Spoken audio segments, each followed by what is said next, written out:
Here we have a great looking crowd here. Thank you all.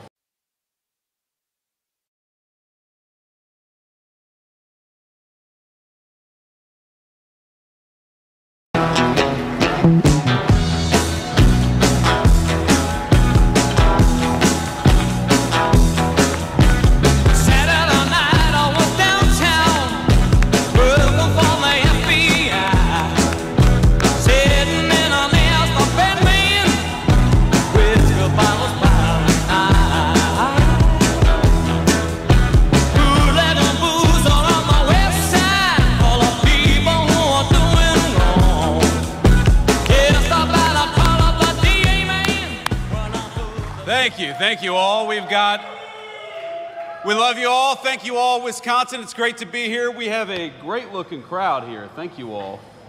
It's the best looking group of welders and steel men and women I've seen in my entire life, I think. This is a sharp crew. Now, everybody behind me, I was told, volunteered to be there. And so you guys have to clap and cheer at everything that I say. And if not, we're going to have to kick you the hell out of here. And a couple of them actually, and I'm not going to call them out by name, but they were selected because they're some of the hardest working and best working people in this facility. And we just want to say we're proud of you guys, proud of what you do, and proud that the tradition of Wisconsin craftsmanship lives on in this great facility right here today.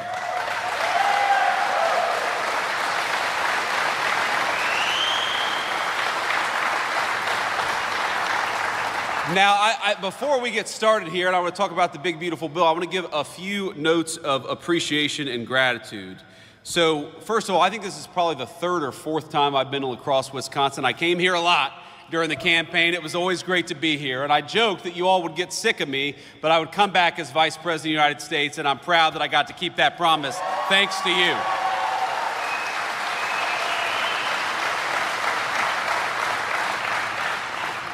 So I want to thank Paul Bagnevsky. Paul, thank you so much. I got it A minus maybe on that pronunciation.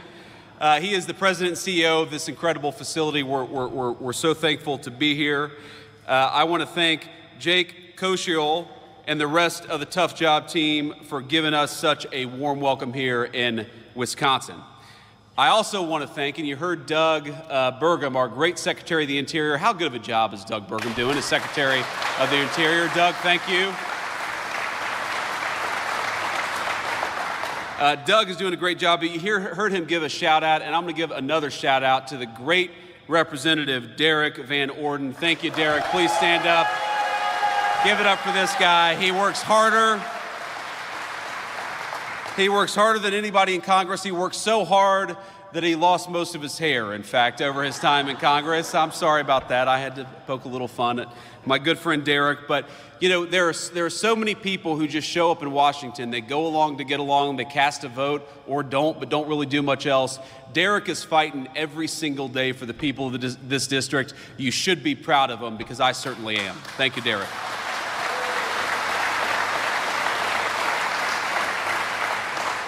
And I guess we got the senior class from Luther High School. Where are all the Luther High School students? Where are you all at? Thank you all. Now, have you all started school yet, or are you playing hooky today? You have? Okay, good. Well, I'm glad the Vice President coming to town got you guys out of school a little bit. But let's talk about the future, because these kids are the future. We want to make sure that they have a prosperous American future to grow up in. And let me take you back a little bit to where I grew up in Middletown, Ohio, southwestern Ohio, where my papaw, and the reason I love the welders in particular is my papaw for 42 years was a union welder at a place called Armco Steel. And when I was growing up, Armco Steel had shed about 80% of the workforce that it had employed when my papaw was working there during its heyday. And unfortunately, it was one of the lucky ones, because a lot of the steel mills lost about 80% of their workforce. A lot of the steel mills didn't exist at all. And I think that what happened is that for those of us who grew up in those factory towns, we were so used to seeing those proud, big, beautiful factories, seeing the night sky lit up with that furnace. We were proud of what our parents and our grandparents made every single day. And of course, they were proud to earn the kind of a job that enabled them to provide us a good life. And what happened? Thanks to a generation of failed politicians and stupid decisions, those factories closed down one by one by one, and many of those proud towns that made us who we are, ladies and gentlemen, those proud towns became ghost towns. Well, not anymore. What the President of the United States was elected on a promise to do was to bring back American manufacturing, to bring back American craftsmanship, and that is exactly what President Donald Trump is doing every single day in Washington.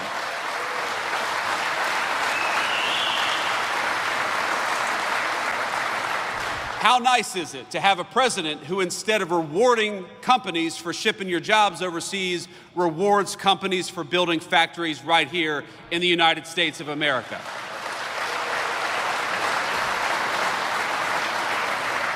How nice is it to have a president of the United States who, instead of raising your taxes, is cutting your taxes by historic margins every single day, as we just did? For years, American leaders would ask you to work overtime, would ask you to spend even more time away from your family, and every hour that you spent at the job, they would reach further and further into your pocket. How nice is it to have a president of the United States who cut taxes on overtime, because we believe that if you spend an extra hour at work, the government ought to keep its hands the hell out of your pocket. Is that right?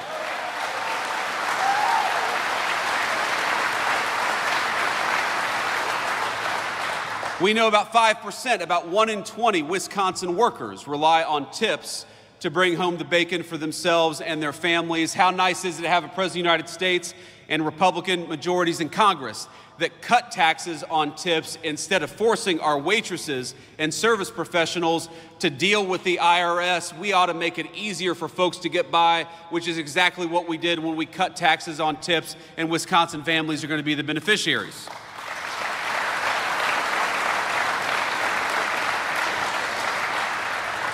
What the working families tax cuts did is very simple, ladies and gentlemen. It let you keep more money in your pocket.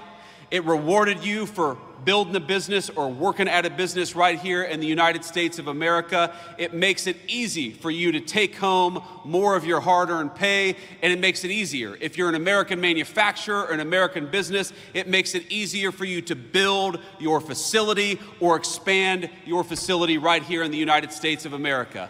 I happen to believe that it's the dumbest decision we made as a country to reward foreign companies with putting stuff overseas instead of right here in places like Wisconsin. Well, now we have a different president with a different attitude. If you're building in the United States of America, if you're working in the United States of America, if you're trying to earn a decent living right here at home, we are going to fight for you every single day. But if you build crap overseas and try to undercut the wages of American workers, you're going to pay a big fat tariff before you bring it back in to the United States of America.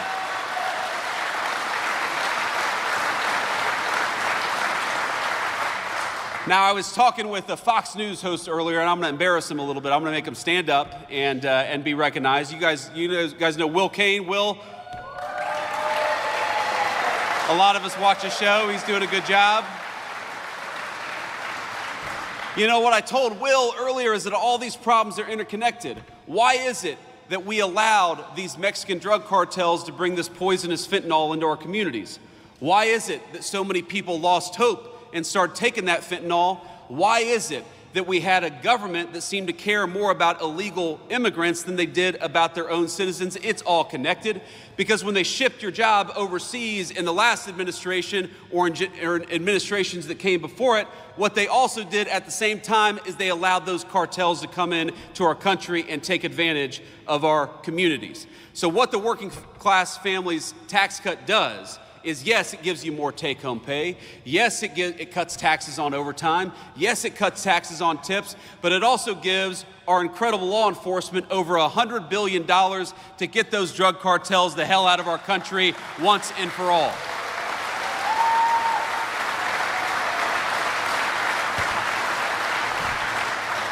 It's very simple. Donald Trump's Republican Party wants very simple things for this country. We want you to be able to earn a good living in your community. We want you to be able to walk down a city street in broad daylight without getting mugged. We want you to be able to take your family out to a nice meal wherever you want to without the fear of violence from criminals, whether they're domestic criminals or international drug cartels. If you work hard every single day, you ought to take as much of your hard-earned pay home as possible. And if you want to raise your children in security and comfort, you ought to send them to a school that gives them a good education instead of an indoctrination. These are very simple things, ladies and gentlemen, and all we needed was better leadership in Washington to deliver it.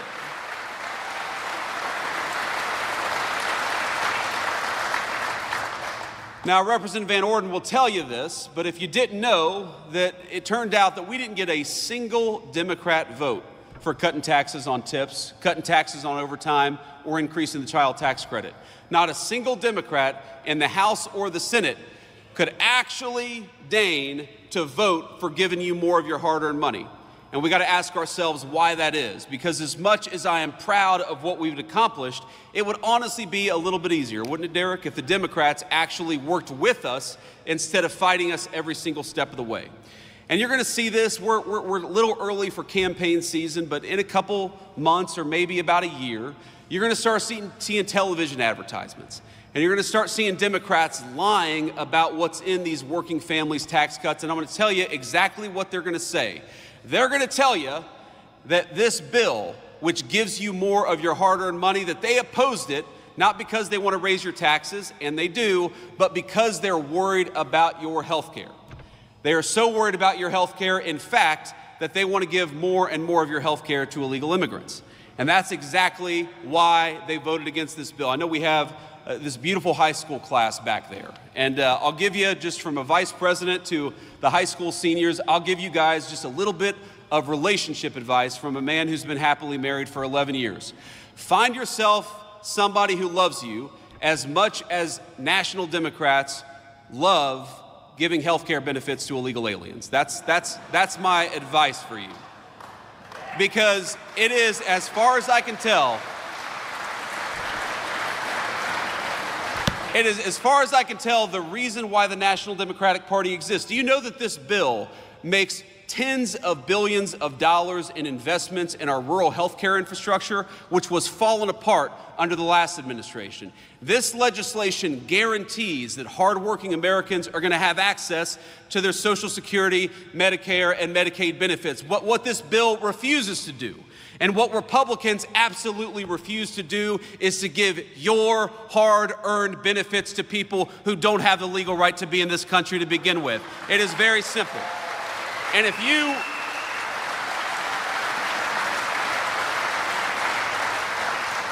you want to protect the people's benefits, if you want to protect rural health care, if you want to make sure that whether you live in a big city or a small town, you have the ability to go and see a doctor, and that is exactly what we want to do, then the first thing you ought to be doing is making sure that the people who get federal health care benefits actually have the right to be in this country in the first place. That is the first and most important step.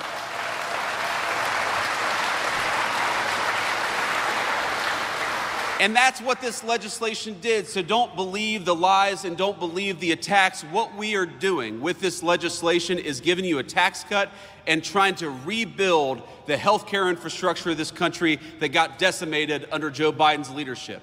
But what we are also doing, in order to preserve the benefits that you paid into for your entire lives, is making sure those benefits only go to our fellow American citizens and not to people who ought to go back to their home country because they're here in this country illegally. It's very simple. And think about this. Think about the math, ladies and gentlemen. You cannot have these health care benefits if you allow tens of millions of people into this country who have no legal right to be here and give them those benefits. We were on the freight train to bankruptcy under Joe Biden's leadership because we had a Democratic Party that didn't care enough about this country to actually enforce our borders. And it's that simple.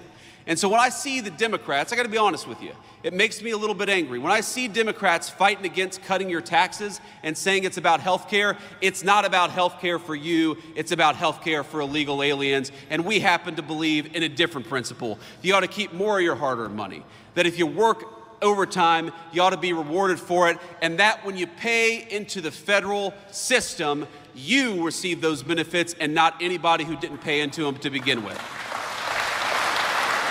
So,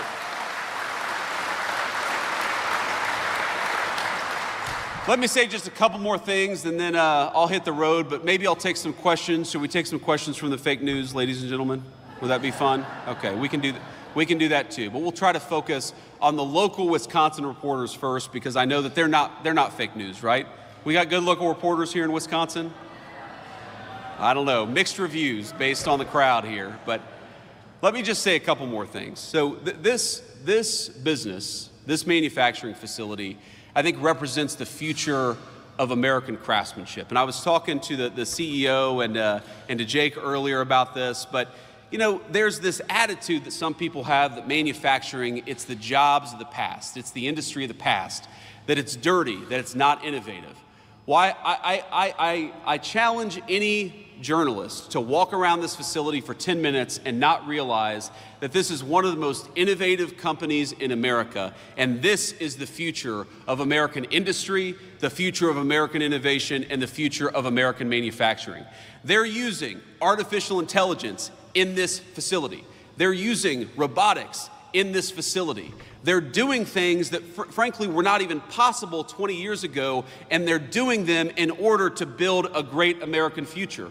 We are practically a stone's throw away from a beautiful new bridge, a bridge that is being built with American-made steel from this manufacturing facility, because we have great American craftsmen right here in Wisconsin, and we ought to fight for them.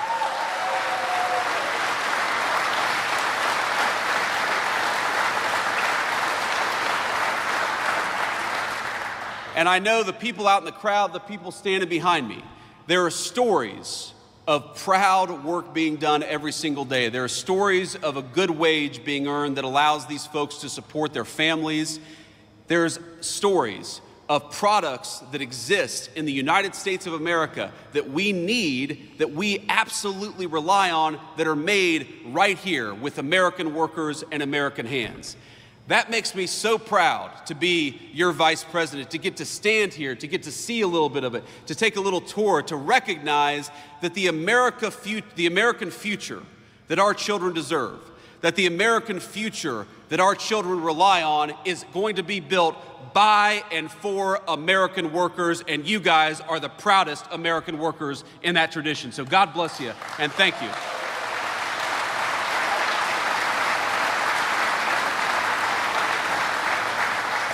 And these guys, they're proud of what they do. They're doing something amazing. They're doing something that can't be done almost anywhere else in the world. They're earning a good wage in the process. This is what makes America great. And I love my papa. I said he was a union welder for 42 years. He was a proud man. He was a hardworking man.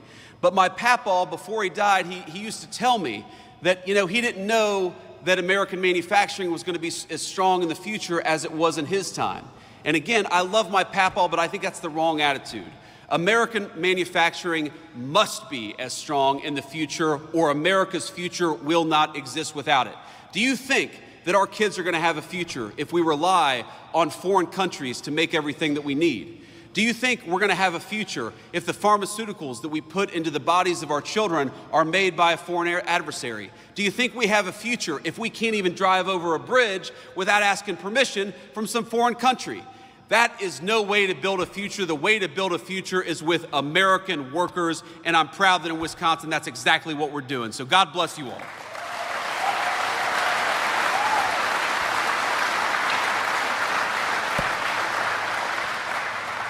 And I want to say just one final thing, and I'm going to end this on a somber note. We've had some fun here, but I'm very mindful of the fact that we're just a couple of minutes away from the Minnesota border. And of course, we had this terrible, terrible school shooting yesterday in Minneapolis.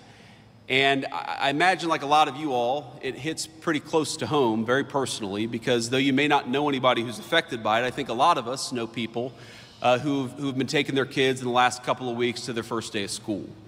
And in fact, my son, my little 5-year-old, I love him so much, and if you're watching, buddy, Daddy loves you. He started his first day of kindergarten just 2 days ago. And again, we're very proud of them and we love them very much, but I know that there are a lot of families who were in their first week of school just outside of Minneapolis, and that was pierced. That incredibly pure and wonderful moment was pierced by a very vicious and a very evil person. And so I just want to say a couple of things. The first thing that I want to say is, remember, we're an American family. And the people who lost children, they are your fellow Americans. And those children who lost their lives and lost their future, they are your fellow citizens. So think about them and say a prayer for them. And remember that they are as much us as our neighbors right here in this wonderful community in Wisconsin. And the thing that they need most of all is they need their fellow Americans to reach out and care about them. And I know that every single one of us is going to do that. That's the first thing that I wanted to say. The second thing that I wanted to say is, when I first heard the news, I was worried that the death toll was going to be higher based on what the media reports were saying. And right now, there are still a couple of kids, some of whom in very critical condition, who may yet survive this. And I think they would appreciate your prayers and their families would appreciate your prayers as well. So if you are the praying type, I'd ask you to say a prayer tonight for those kids that are still recovering, that they may recover fully and go on to live a full life, the life that was deprived from a couple of their classmates. And, you know, the stories, I'd encourage you to read some of the stories about what happened yesterday, about the violence, about the fact that you had 10-year-old kids laying over their friends to look after them and to try to protect them.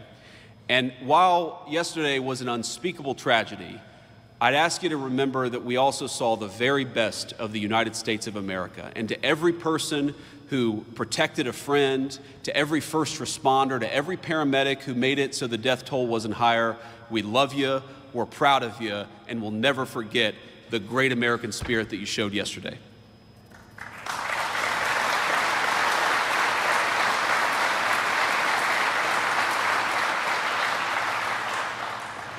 And on that note,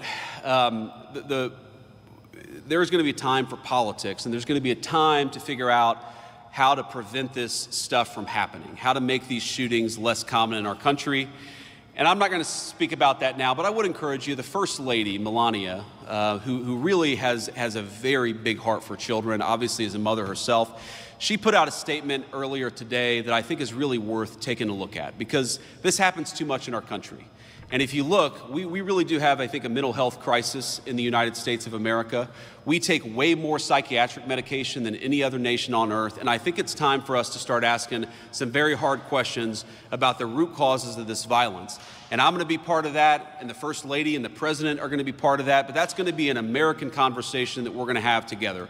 But before we have that conversation, if you are the praying type, I would ask you to join me in prayer. I'm just going to say a prayer for the two little kids who lost their lives yesterday. And this is a prayer we say a lot in my church, and I've always found it very meaningful. It's very short. But eternal rest grant unto them, O Lord, and let perpetual light shine upon them. May the souls of all the faithful departed, through the mercy of God, rest in peace. Amen. Thank you all. Now, with that, I will take some questions from the reporters, but again, thank you all for having me, and thank you all for indulging that moment. I think it's important for our fellow Americans to know that we're reaching our arms around them, and we love them, and you guys gave me the opportunity to do that, and so I'm grateful for it. God bless you. Questions? Caden Perry, La Crosse Tribune, local reporter. I'm curious, a lot of investments in the steel industry in this nation, especially the signing of the Nippon and U.S. Steel merger in Pennsylvania, a lot of those investments seem to be going to the Rust Belt and major corporations there. Can you point to something in your policy that will help small businesses like this and others that are maybe outside of the conventional areas for the Rust Belt? Yeah, so first of all, by ensuring that facilities like this have access to great American-made steel, we make sure they're never going to get cut off. And I talked to the CEO about this earlier. We make sure that they're always going to have the supplies necessary to do the business that they need to do. And that's a very important thing, because as we learned during the COVID pandemic, when you rely on foreign countries to make your critical supply, sometimes those foreign countries don't work. You can't depend on them. We can depend on our fellow Americans, and that's why it's so important big corporation and small, to bring this stuff back to the United States. But you ask, what is going to help this small business? Well, first of all, the workers here, when they work an overtime shift, are not going to have to pay taxes on those overtime hours. That's going to help the workers and consequently the business right here in this facility. But also, you heard Secretary Burgum talk about this earlier. When a plant like this makes a big investment, we want to make that pay in the tax code. We don't want to penalize them for investing in American workers and American production. And the working family's tax cut, you know what it does? It completely accelerates depreciation, so that when they make a big investment, when they buy a big amount, when they buy a big new facility or they buy a big new piece of equipment, they can immediately benefit from that in the tax code. And it's such a reversal from what we've had in this country for 40, 50 years, where we would penalize companies in the tax code for building and making in the United States of America. Under President Trump's leadership, we're rewarding companies in the tax code for building and making right here at home. Next question. Good afternoon. Charles Benson with TMJ4 out of Milwaukee. As you know, the president this week signed an executive order around the National Guard. And so I'm curious if you can give us some more detail on that, wanting the National Guard members to be available for rapid mobilization and establish a quick reaction force. My question would be, would that quick reaction force be deployed to help with day-to-day police work, and would a governor, like the governor of Wisconsin, have the option to say no to any deployment nationwide? Well, let me say a few things about this. First of all, the principle at stake here is very simple. Americans ought to feel safe on American streets. How many of us...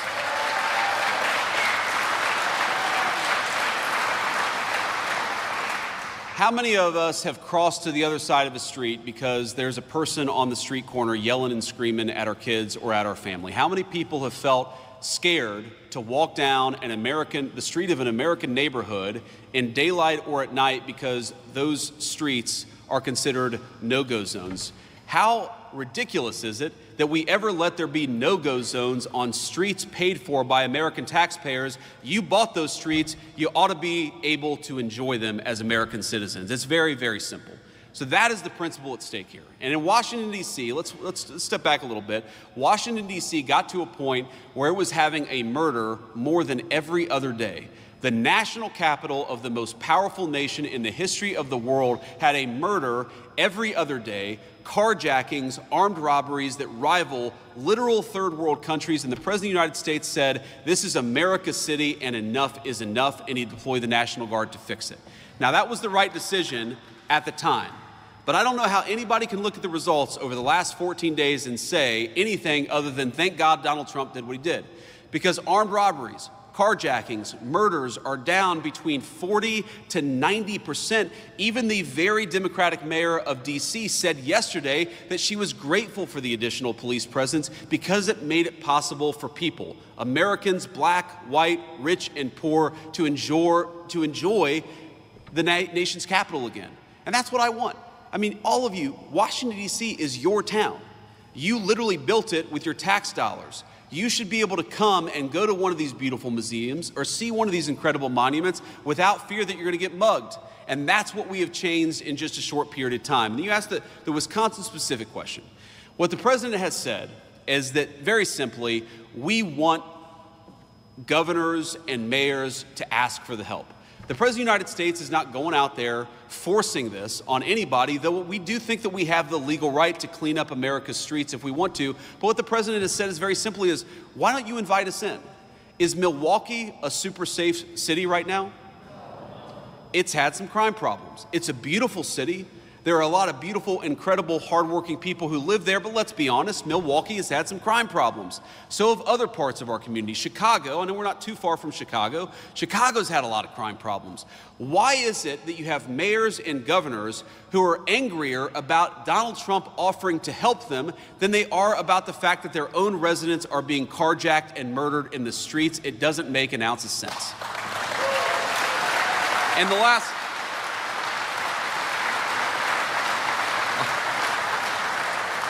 And the last point that I'll make about this, sir, is, and I'm going to violate the advice I gave to the President of the United States yesterday, because we were having lunch yesterday and the President said, JD, I don't know how I did it. I have actually got the Democrats to come out in defense of crime. And it is the craziest. If Donald Trump came out tomorrow and said he really likes puppies, you would have AOC come out and say puppies are terrible.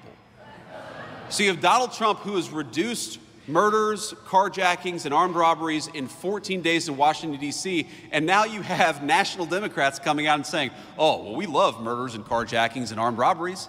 Why won't Democrats just use some common sense? We're going to disagree about stuff from time to time. I'm sure Democrats want higher taxes and I want lower taxes. We may disagree about some foreign policy issues, but on this basic principle that murdering people, armed robberies, carjackings are bad, wouldn't it be nice if the Democrats just worked a little across the aisle for once?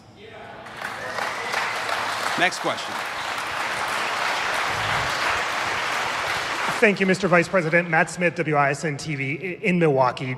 To what you just said, Milwaukee's mayor the other day said absolutely not to any talk of National Guard troops. Would the administration consider ever coming into a city like Milwaukee? Well, again, we want to be invited into Milwaukee. We want to help people. We want to help our fellow citizens. And we think that if you look at the crime rates, if you look at the murders in Milwaukee, if you look at certain neighborhoods where people are unafraid to go out even in the middle of the day, we would love to come and help the people of Milwaukee. But the President of the United States has said he wants to be asked. And that has been his consistent line from the very beginning, that we have an incredible law enforcement capability in the United States. You know what's crazy about crime? Is most of the violent crime is committed by a very small number of people.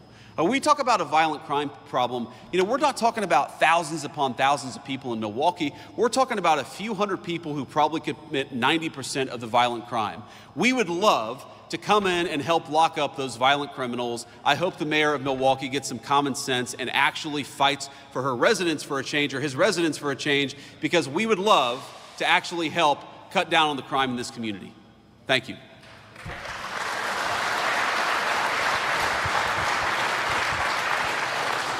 Good afternoon, Anthony DeBruzzi, Spectrum News, Wisconsin. Sticking with Milwaukee, but a little different.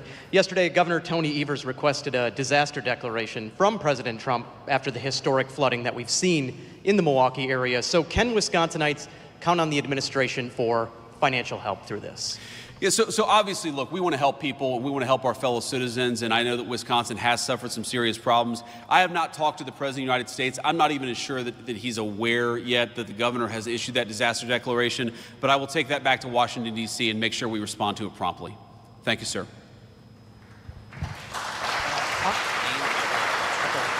Hi, Mr. Vice President. Daniel Gomez, WEAU in Eau Claire, Wisconsin. So I see that you've been touring around the country, visiting congressional battleground districts. No different here, Wisconsin's third. You're here also garnering up some support for Derek Van Orden. So my question here is, can we expect you again next year when we actually get to the midterm elections? And will you also address other issues in Wisconsin's third district, which include agriculture, childcare, healthcare, and all these other things that impact rural, hardworking, working class Wisconsinites here? Of course. Well, do you all want to have me back next year? Is that okay? All right.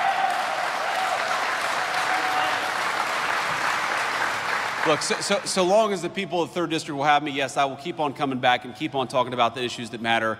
You asked about agriculture, I think rural health care, and also child care. Look, if you look at the working families tax cut, there's a lot there for agriculture. There's a lot. For example, if you buy a new tractor, you buy a new piece of farm equipment, wouldn't it be nice if you were rewarded in the tax code instead of penalized in the tax code? Well, now, thanks to the working families tax cut, you are going to be rewarded, which is why the farmers were really big and supportive and behind the legislation. We had such great support from our farming community in Wisconsin and all over the country for this legislation, I think in part because it does a lot for our farmers. You asked about health care. Look, rural health care in this country is in bad shape. It was left in bad shape by the previous administration, and this legislation, the Working Families Tax Cut, has got tens of billions of dollars to shore up our rural health care system. It is so unusual to hear Democrats say this is going to be bad for health care when we're spending billions of dollars to try to fix some of the rural health care problems in our country. And by the way, has anybody been awake for the last 4 years? Any of these national Democrats? How was the rural health care system doing under Joe Biden when you had hospitals hospitals and clinics closing at a record and alarming rate. We're trying to fix that. We want people to be able to access to health care, but we want American citizens to be able to access health care, and that's what makes us different from the National Democrat Party.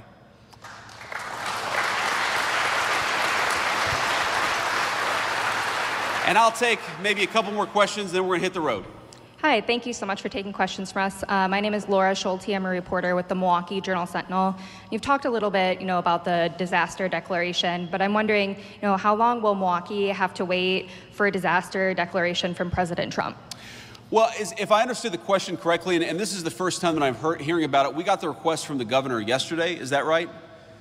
Okay, so I mean, it's very possible that request has not even made it to the president's desk. I mean, these things sometimes take more than 12 hours before they get to the president's desk. So what I can promise you is now that I'm aware of it, we're going to take a look at it. We're going to make sure that it gets the review that it requires. And look, we love Wisconsin.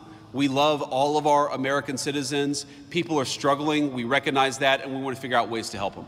Thank you.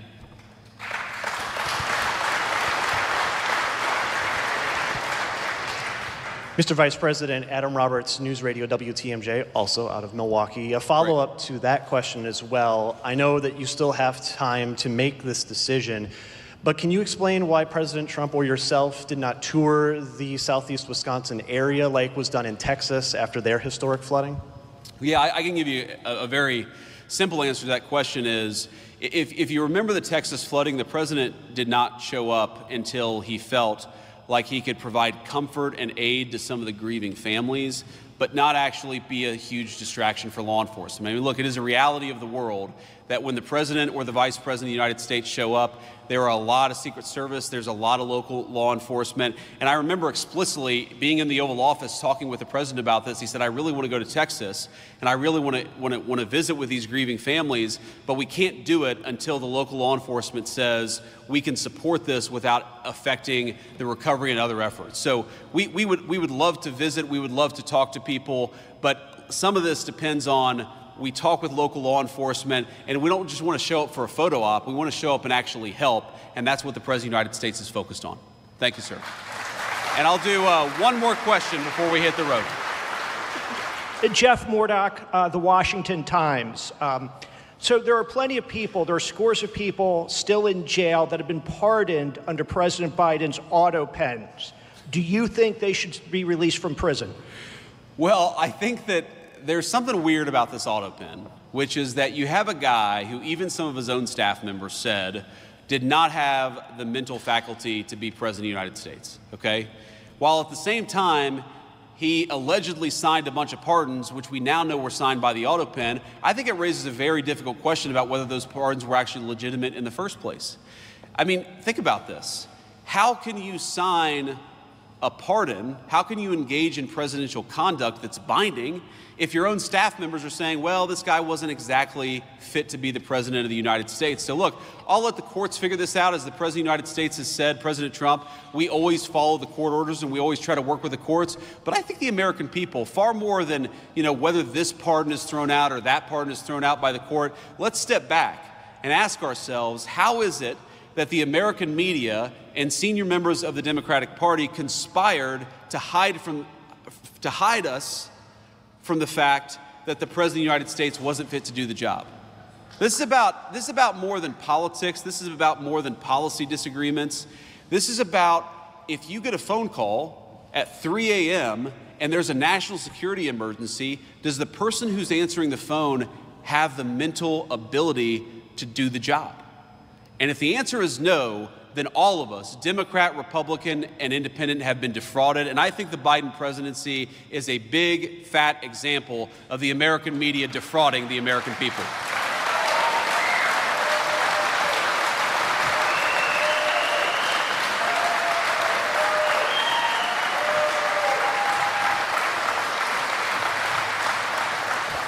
So on that note, I just want to thank you all again for having us, and just remember, we are every single day in Washington, D.C., we are fighting for you.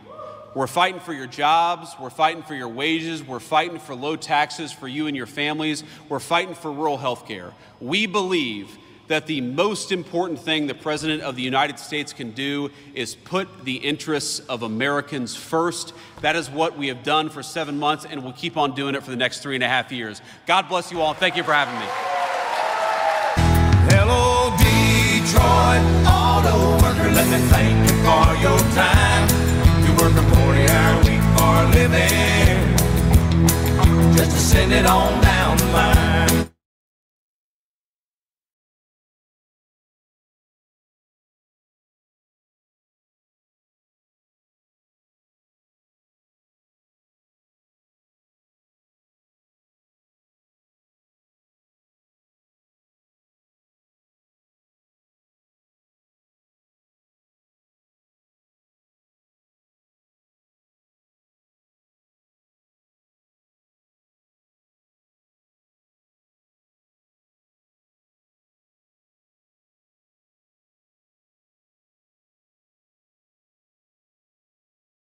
Good afternoon.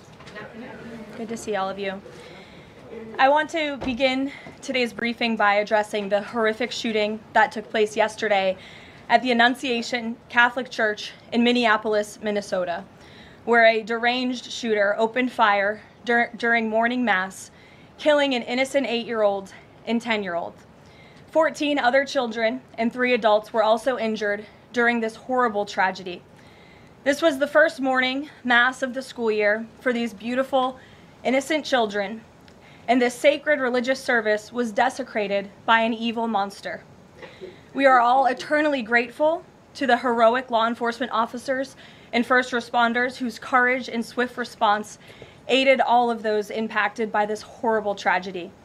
As Director Kash Patel confirmed yesterday, the FBI is currently investigating this shooting as an act of domestic terrorism and a hate crime targeting Catholics.